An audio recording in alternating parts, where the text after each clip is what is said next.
Let's watch this. The families that rule South Korea. Chaebol is the Korean word for the powerful family-owned conglomerates. From anguish to frustration. The arrogance of the rich and powerful. An emergency dispatcher in South Korea receives a distress call from a child aboard a ferry. 우리를 도와주세요. 배가 가라앉고 있어요. The Sewol ferry is making a routine journey to the vacation hotspot Jeju Island, carrying 476 passengers. Most are school children and their teachers on a class trip. The dispatcher asks the boy to put the captain on the phone. If the ferry is sinking, why hasn't an adult called for help? Not all passengers understand the danger. As the boat starts to tilt, some kids yell with excitement as if they're on a theme park ride. But soon, the disaster is undeniable.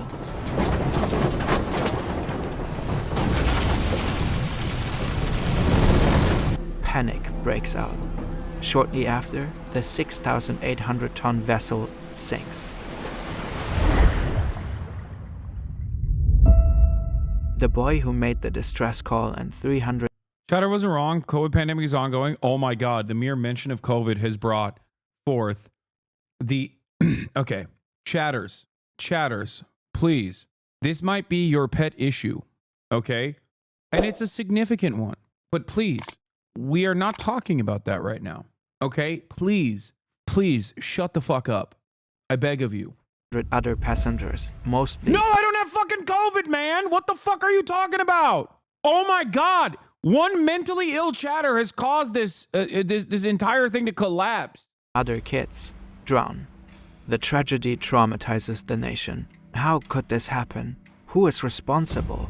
Initially, the crew is blamed for incompetence and cowardice. When the boat was clearly sinking, the captain told the doomed passengers to stay put in their cabins. He and several crew members fled the scene and left the kids to drown. The South Korean president says their actions are akin to murder, and the captain is sentenced to life in prison. The Korean Coast Guard is also blamed for their sluggish response and for severely fumbling the rescue mission.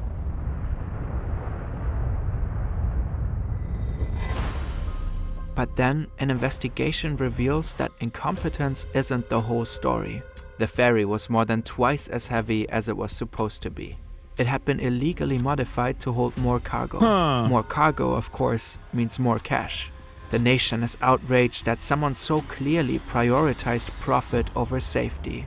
Whoever owns the ferry needs to face the music. But who is it?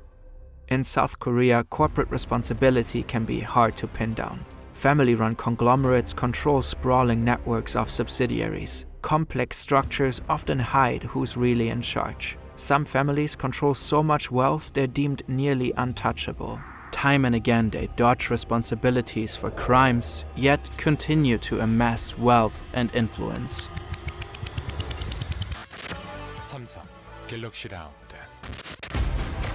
In this video, we will look at 3 of these families, including the one responsible for the ferry tragedy.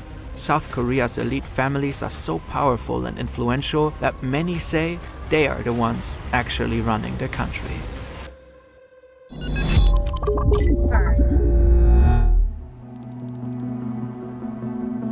The South Korean economy is an exceptional success story. After the Korean War in the 1950s, it was one of the poorest countries in the world. Today, it is the 14th biggest economy in the world. South Korea's rapid ascent is attributed primarily to its export-led economy and to the dominance of Chaebol. Chaebol are large business conglomerates that are owned and run by family dynasties. Just after the war, the country's military dictators jump-started these family businesses with capital to rebuild South Korea's key industries. The Chaebol thrived and diversified into sectors like tech, finance, and manufacturing. In just a few decades, they helped transform South Korea into a global industrial power. Okay, so one question I have, if I'm not mistaken, is that a lot of Korean society, like a lot of contemporary Korean society, and the class struggle that exists within Korean society can still be traced back to not Neo-Confucianism, which I'm not making a joke, but can be traced back to Japanese colonialism. And I was wondering if you guys have additional evidence that I can, or not evidence, but or any sort of extra reading that I can do on the matter, because why would Chaebol be an advantage for economic development? Doesn't oligarchy stifle growth? From what I understand, there were ethnic Koreans that collaborated with the Japanese colonialists that played that ultimately became the Chaebol families. What is this? Beyond the World War II, we know. Decades after the war ended, scars left by the Japanese occupation persist for millions of Koreans and Korean Americans, including the author Alexander Chee. My family's shrouded history is also a national one for Korea. The author Alexander Chee looks back at the dark legacy of the Japanese occupation of Korea and a once unknown personal connection to it. Medicine and Empire, Texas A&M historian examines mobility and motivation, unraveling medical truths behind the 20th century Japanese colonization of Korea. No, this is not what I was looking for. I was looking for the powerful families that dominate the Korean economy were originally linked back to Japanese colonialization, and that they were the like the Chaebols now are the remnants of the long-standing collaborators with Japanese colonialism. Zainichi, Korean businessman known for being the founder of the South Korean Japanese conglomerate Lotte Corporation Group, one of the largest Chaebols in South Korea. During the bubble economy of Japan from the 1980s to the 1990s, he became the fourth wealthiest person in the world, according to American business magazine Forbes, setting the record for the greatest wealth ever achieved by a Korean. Driven by a lifelong desire to contribute to his homeland, South Korea, his dream of the Lotte World Tower, the sixth tallest building in the world and the highest in the Korean Peninsula, was realized in 2016, and he died in 2020. Shin Hyuk-ho. From what I understand, a lot of these business conglomerates, a lot of these families have long-standing ties back to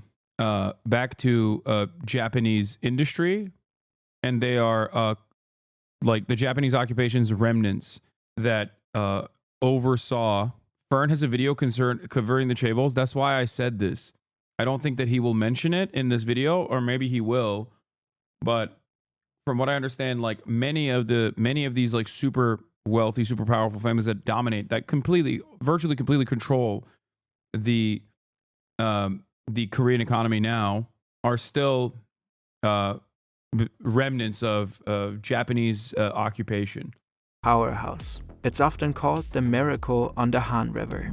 South Korea's top companies, Samsung, SK, LG, and Hyundai, are all family-run Chaebol, and Chaebol revenues account for the majority of the country's wealth. Samsung alone is responsible for a significant part of the country's GDP. For 2024, Bloomberg Economics estimates a record-high contribution from the company. According to their calculations, Samsung will likely be responsible for about half of the country's economic growth. When we work on stories like this one, we've found it really helps to visualize the data. Brilliant is an amazing tool we've used to better understand data and see the connections between number sets. Their data visualization course is an excellent way to learn how to analyze trends and make data-driven decisions, all through interactive hands-on Ethical lessons. reacts. Plus, you can learn at your own pace, right from your phone. Brilliant is a powerful platform for building problem-solving skills across math, programming, AI, and more. Their content is designed by world-class experts from MIT, Caltech, Google, and more. You can work your way up from first principles and build your understanding up to advanced concepts, all by playing with the concepts, not by rote memorization. Learning by doing in this way is proven to be up to 6 times more effective than watching lecture videos, and it works with as little as 5 minutes per day. Brilliant is offering Fern viewers a 30-day free trial and 20% off their annual subscription. Head over to brilliant.org/fern to check it out. Alright, back to Chaebol and their massive impact on the South Korean economy. All this concentrated wealth leads to a lot of concentrated power. Chaebol families enjoy a very cozy relationship with the federal government. They receive subsidies, tax incentives, and special favors. And political leaders rely on Chaebol for support and advice. For decades, Chaebol were widely celebrated as the pivotal drivers of South Korea's economic miracle. But the 1997 Asian financial crisis challenged the standing of the families. 13 of the top 30 Chaebol went technically bankrupt, revealing the risks of an economy relying so heavily on just a few companies. Nowadays, more and more South Koreans express concerns about the dominance of these conglomerates. Not only that, as the decades passed, the public watched Chaebol repeatedly caught up in scandals and crimes, embezzlement, bribery, labor law violations, health crises. For too long, the government has gone easy on these dynasties, and the people are increasingly fed up. Yeah, it's like it's supercharged capitalism tailored around the Zaibatsu model in Japan, with very powerful families that were initially collaborators of Japanese colonialists that dominate the South Korean economy and virtually took over, or had some semblance of control, or were utilized by prior Republic of Korea administrations, and now completely dominated. There's a couple different articles. This is from Yonsei University. The driving thesis behind the study is to place the formation of Korean Chaebol squarely in the 1950s, corresponding directly with the outbreak and conduct of the Korean War. The Korean War provided enough new market demand for the immersion of Korea's Chaebols. During and after the war, disposal of ex-Japanese enterprises, relief funds, and government reserve dollar allocations and bank finance loans provided the grounds for the formation of Chaebols. This study emphasized the need to couple the Chaebols' rent-seeking behaviors with their divergent strategies and abilities to utilize and maximize productivity. It substantiates from case studies that, contrary to conventional wisdom, political factors are neither the sole nor majority cause for the growth of these Chaebols. Rather, their growth owes largely to the government's economic policies and their economic strategy and the market adaptability. In short, the emergence of Korean Chaebols originates in the 1950s in the war's aftermath, and the developmental trajectory of Chaebols is characterized by an economic factor, pulled continuity, rather than political factor, pushed discontinuity. This isn't what I was specifically looking for. I'm talking about the who became these powerful families and what they did before the 50s is what I'm looking for. But anyway, but yeah, would you say BlackRock has a similar level of power in the U.S.? No. Yes, BlackRock is tremendously powerful, but the whole point of Chaebols is that power is concentrated in the hands of a few families, rather than. It's still bad. And it's a different version of capitalism.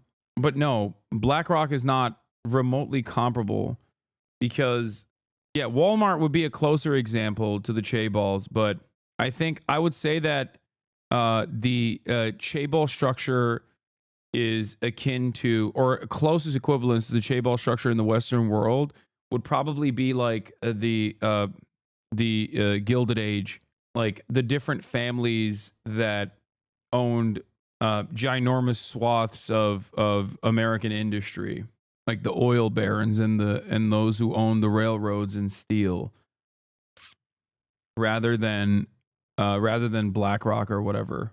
Yeah, the Rockefeller, Vanderbilts, the robber barons. But yeah, Lee Byung-chul, founder of Samsung Group.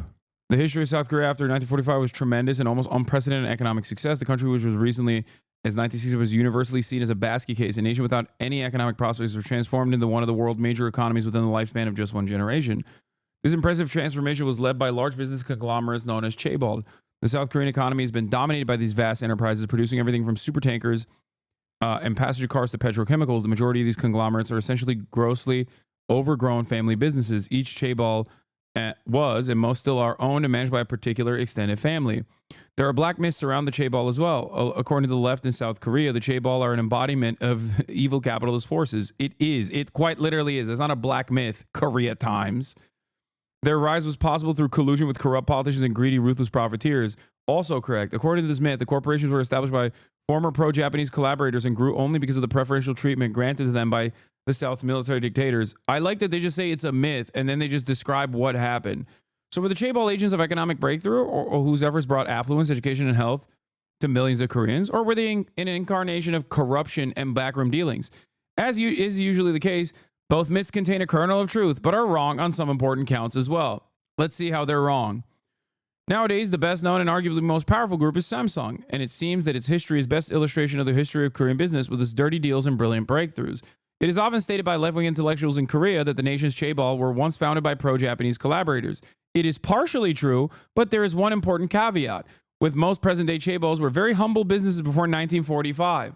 They were very humbly collaborating with the Japanese. Their founders had cozy relations with colonial administrators. Otherwise, they wouldn't be allowed to run anything more than a market stall. But none of them were big-time collaborators in that era. Those Korean businessmen who were most notorious for their collaboration did not fare well after 1945. Samsung was typical in this regard. Its founder, Lee Byung-chul, was born into a landlord's family. He would briefly study at Waseda University in Japan, but didn't graduate and came back home, where he was involved in a number of family business ventures. In 1938, exactly 30 years old, Lee established a small trading company in his native city of Daegu. It specialized in imports and exports and eventually began to produce alcoholic beverages and foodstuff. For investment, he used 30,000 won, which was given to him by his family. At a time, it was equal to 2,000 average monthly salary, so it roughly had the purchasing power of about $5 million in today's money. Just a small $5 million loan from his family after traveling to Japan and you know, being a humble small business guy with a small business loan of $5 million. The company was called Samsung, or 3 stars. Indeed, the Samsung logo included the depiction of the 3 stars until 1993, when the company decided to go international big time and get rid of its old symbolic heritage. Most of the Chaebol were once established by scions of land-owning families. However, while the inherited wealth did matter enormously, it did not guarantee anything. Many thousands of landlords' sons joined the race, but merely a few hundred succeeded, and only a few dozen struck it really big, becoming Chaebol owners. A lot of other qualities, both good and bad, were necessary to develop small family business into a huge conglomerate. With the collapse of the colonial regime, Lee made a brave and smart move. In 1947, he moved the company's headquarters to Seoul. For all practical purposes, Seoul had become Korea itself. The nation's capital was the only place where names and fortunes were made. Both the company and its founders survived the turbulent years of the Korean War. Not a foregone conclusion, since many an aspiring entrepreneur faced North Korean firing squad in those times. Dude, what is this writing? Lee knew how to succeed. He maintained cozy relations with the Ri Seung-man government, and this helped. Okay, so I love this article because it straight up says these random left-wing Korean academics who just create these myths around the Chaebols. Some of it is true and some of it is not. Let's take a look, and then just goes forward to basically say everything that the left-wing Korean academics are saying is true. Like virtually everything. So what's the myth? Not to sound stupid, but is this propaganda? I mean, it's Korea Times. Obviously, they're not, card-carrying commies. He maintained cozy relations with the Ri Seung-man government, and this helped him secure the most profitable contracts, often related to foreign trade. Samsung also produced sugar and textile. By the late 1950s, Lee was reputed to be the richest man in Korea, but was also seen as a symbol of corruption. Therefore, we should not be too surprised that the downfall of Ri in 1960 had major negative impact on Samsung's standings. When in 1961, the Korean army staged a military coup and then lauded by the army propagandists as the May 16th revolution, Lee was overseas in the house of his Japanese wife. He had a Korean wife too, but East Asian businessmen have never been known for their phobia of polygamy. He maintained 2 households almost openly. The myth they're saying is that there were thousands of these kinds of families that were collaborators, but only a few succeeded, so they're trying to trash the whole argument. Yeah, the ones that cozied up to the ruthless South Korean puppet state, literally created by the American government, ended up succeeding, as opposed to the other ones who didn't suck up hard enough. In Tokyo, he learned that he was the very top of the list of corrupt businessmen to be investigated by the new regime. After some deliberation, he came back to Seoul to hold meetings with Major General Park Chung-hee, head of the emerging military regime. They made a deal. All of his past misdeeds would be forgiven so long as he would be willing to work towards the major goal of the new government, that being the transformation of Korea into an industrial nation. Park and his group were firm believers in economic efficiency and growth. They wanted to remake Korea, then one of the poorest nations of all of Asia, into an industrial powerhouse. Back then, this would have been seen as a pipe dream, since Korea had no resources, no capital, no expertise, even though it did have an abundance of cheap and disciplined labor. One other thing that Korea had was a launching pad for American intervention in the region. So that certainly helped, because everything that the South Korean government did was funded by the American government. So there's that. That part of it is also, I think fairly important. funded by the American government, either by way of continued collaboration with Japanese industry, which was also controlled by the American government at the time, and still is to a certain degree, or directly funded by the American government, because it was a bulwark against, and this might come as a surprise to you guys because we've seemingly talked quite a bit, okay, about American intervention and its necessity, given the much more dangerous prospect of Soviet alignment and the scary USSR interference, or not even interference directly, but like influence sometimes, or not even sometimes, almost all the time, due to a popular left-wing mobilization and movement. Interesting to think about. Korea's government decided to remake the country into a huge factory which would import raw materials and technology and then export the finished products overseas. But Park believed that only big companies could succeed in the international market, so he handpicked a few dozen firms which were given major privileges and government support. So this is further evidence, it seems, to what the lame, libtarded, left-wing academics in Korea are saying about the Chaebols. Anyway, let's get back to the fern video.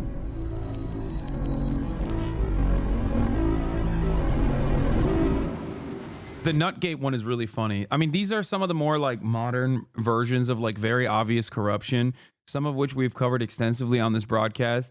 Nutgate is really funny, obviously. There's also probably numerous instances where they talk about like the daughters of wealthy politicians and Chaebol members or whatever cheating in school. That's the two things that Koreans get really mad about. Cheating in school and Chaebol's behaving in an insane manner in broad daylight in public, oftentimes, maybe even sometimes on U.S. soil, like Nutgate. In December 2014, Korean Air Vice President and heiress Heather Cho had an infamous meltdown. It was over a couple of macadamia nuts. A flight attendant had the gall to serve her nuts in a bag instead of on a plate. Cho shouted abuse. She then called over the cabin crew chief and made him kneel to ask for forgiveness. Under her orders, the passenger plane returned to the gate, where the cabin crew chief was fired on the spot. If you're not Korean and you hear about this story, it might just seem funny or absurd. But in South Korea, it was fuel to the flame of growing public frustration. Yet another reminder of Chaebol leaders' arrogance and entitlement. They took their rage to social media and later the streets. At first, Korean Air tried to downplay the incident. They released a statement saying that because Cho's executive role was to oversee cabin service, it was only natural that she would discipline an offending staff member. But people weren't having it. The public already had issues with the Korean Air dynasty and their shameless antics. A few years prior, Cho's brother was investigated for pushing an elderly woman. Her father has been convicted of tax fraud, and Cho herself was criticized for strategically giving birth to her twin sons in the US, which exempted them from South Korea's compulsory military service. Yeah, it took the fucking Korean Airlines, I think, 2 years to restore the fucking improperly fired employee, by the way. Here's another funny aspect of this. When Chaebols get punished, because they do, which is weird, and in comparison to what happens in America, where they never get punished, Chaebol style people.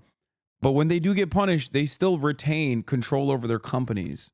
Like they'll be on the corporate board of like 8 different parts of the holding firm, and they'll be removed from like one of the 8 different parts of the holding firm corporate boards, and they still get to be the boss from prison. And then when they come out from prison, they go back to their original positions. Eventually, Cho tearfully apologized and resigned from her post. She was then convicted of violating aviation safety and abusing her power. She faced up to 15 years in prison, but was given the minimum sentence of 12 months. She only served 5 of those before a judge reduced her sentence.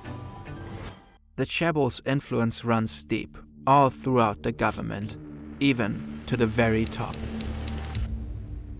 Already in the 2012 South Korean presidential election, a key debate was on how to limit the power of these families. Park Geun-hye became South Korea's first female president. 2013년 2월 25일 대통령 박근혜. When she took office, many worried it would be business as usual. Her father was Park Chung-hye, the military leader who took power in a 1961 coup.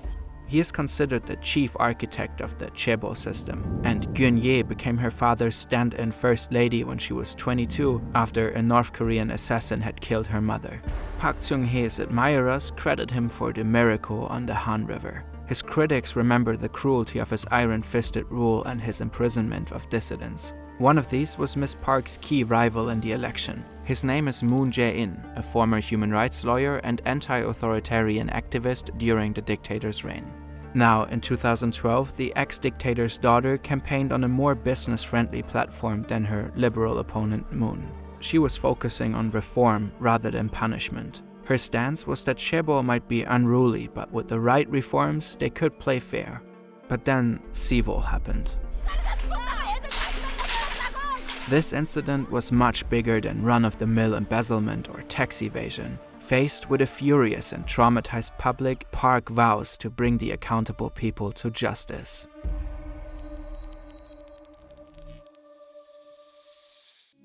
After analyzing complex financial records, the Yu family is eventually found to own the ferry. The Yus are well known for their eccentric patriarch, a reclusive businessman / cult-like pastor / aspiring artist named Yu Byung-on. The president says he and his family are the root cause of this calamity and issues a warrant for their arrest. Yu Byung-on keeps a low profile and is rarely seen in public. He's known as the millionaire with no face, and now he's nowhere to be found. President Park kicks off the largest manhunt in South Korean history to find Yu. She mobilizes the military and nearly 10,000 police officers to raid the headquarters of the Evangelical Baptist Church of Korea, a religious sect that Yu co-founded in 1962.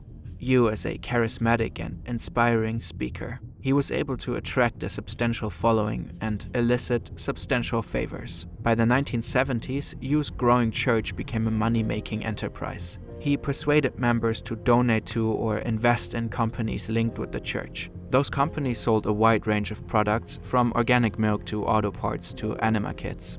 These companies made Yu and his church very rich. At that time, South Korea was still poor and money for investment was scarce. The government granted capital to only a select number of families, but Yu's approach of raising funds through evangelizing allowed him to rapidly... Okay, so this is CIA, right?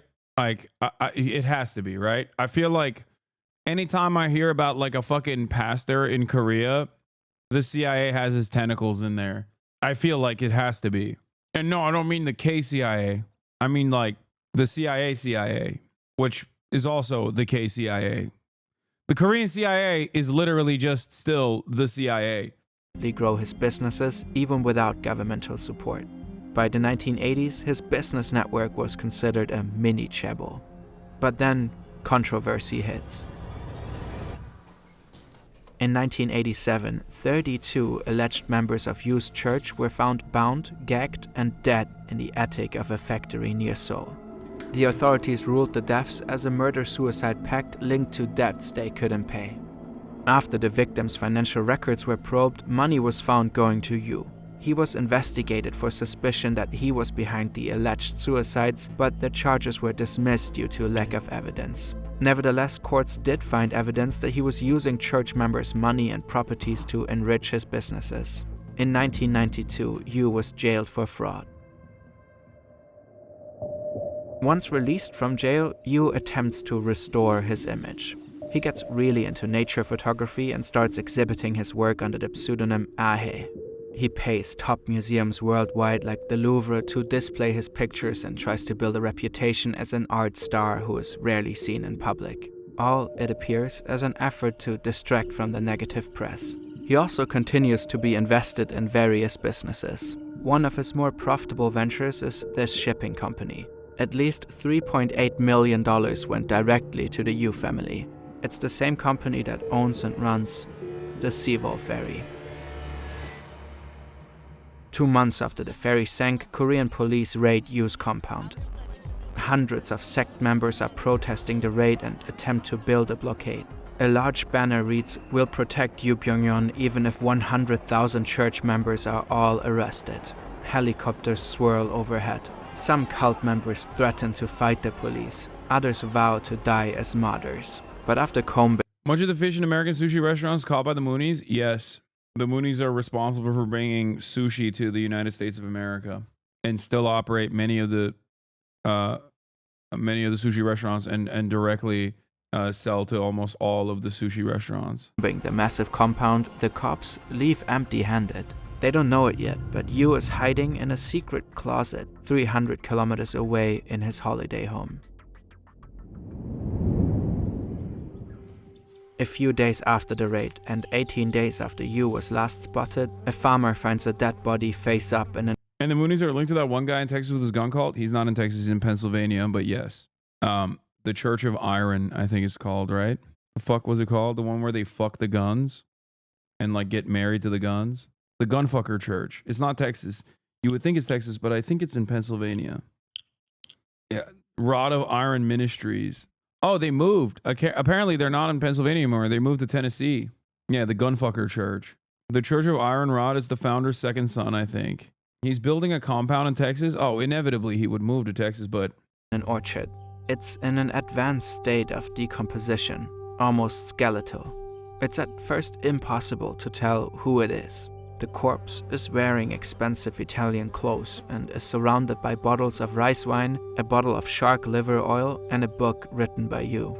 After a 3-day autopsy and over a month of investigation, authorities confirmed that it is indeed Yu. A cause of death is never determined. More and more damning evidence keeps coming out about the government and the ferry. Auditors discovered that Coast Guard officials apparently turned a blind eye to the ferry's glaring safety problems after getting courted by Yu's shipping company over drinks at lavish dinners. Some admitted to letting the ferry pass through inspection points, only guessing from a distance whether the ferry was overloaded. A major factor in its excessive weight turned out to be a marble art gallery on board. Yu personally insisted on adding it to display his artwork on the ferry. One man's greed had sunk the Sewol ferry, and as more and more South Koreans were starting to believe, the government's negligence had let it happen. Some Korean families like Yu's are wealthy enough to convince government employees to turn a blind eye to their misdeeds like fudging ferry inspections.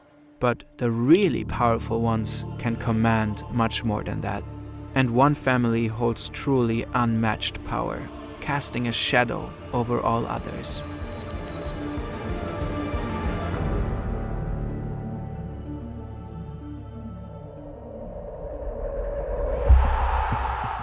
In the months after the Sewol tragedy, candlelight vigils turn into weekly protests, calling for truth and accountability for the government's involvement in the disaster. Frustration grows and people start demanding for Park to be impeached.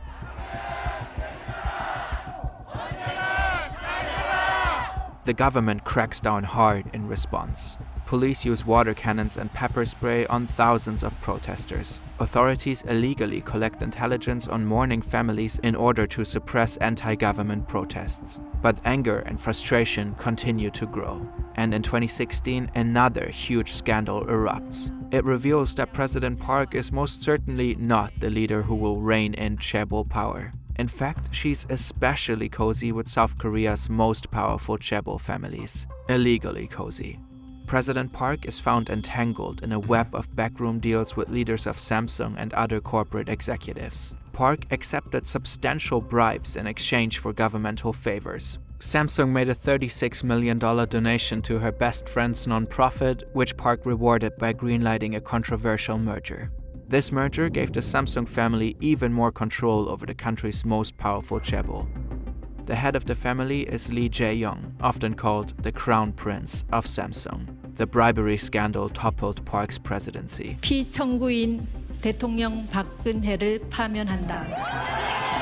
She was the first ever president of South Korea to be impeached. She was sentenced to 24 years in prison and fined $17 million. Lee Jae-young was also arrested and sentenced to 2.5 years. I think one of the ways in which like America does things differently is I think they do a better job of like one propagandizing some of the more destructive elements of capitalism. And I think they also do a better job of spreading out the pain or spreading out the harm, because when it's so isolated or so centralized to a couple families, it's like easier to just be like, those are the bad guys. They literally lord over us. Whereas in America doesn't do anything better. No, I think they do capitalism a little bit better than Korea in the way that there is that same level of like very obvious corruption, which they have streamlined and legalized. But you don't even get any sort of legal repercussions for this sort of behavior. In America, I'll give you evidence to this. This sort of tragedy occurs in the United States of America regularly. One example of it is the Baltimore, was the Baltimore collapse of the bridge. Who went to jail over that? Identical situation, except for cargo transport. Obviously, like all the goals of all of the very same profit-seeking, corner-cutting attitudes exist. Okay, where those ships were they were way too slammed, way too heavy, operating on tight margins. They blew up a fucking bridge in the process, and there was not even a question about like who was responsible for it. There's also, in terms of like the Sackler family, okay, one of the only notable instances I can think of where like a very wealthy, very powerful family was directly held responsible only because they were responsible for hundreds of thousands of deaths. Okay, not like 100, not 400, hundreds of thousands of deaths, right? They had direct intervention, direct involvement, directly lied, like played a role in lying to medical professionals. They also played a role in basically changing the way that like the American healthcare structure works in terms of creating like pain relief clinics and things of that nature. And the family itself did not withstand significant legal scrutiny. Like no criminal punishments were dished out. They're still allowed to operate.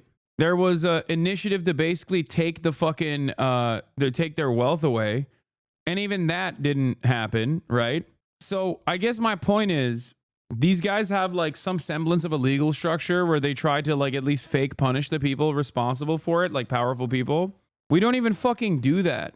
We don't even do that in America. And also on top of that, because there are so many pain points, so many different vectors of harm in daily American existence at the behest of,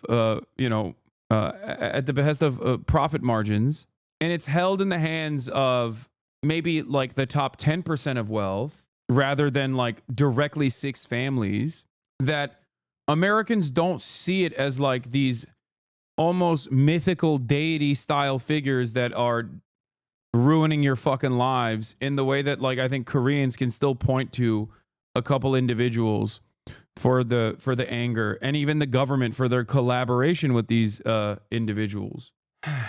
So, something to consider.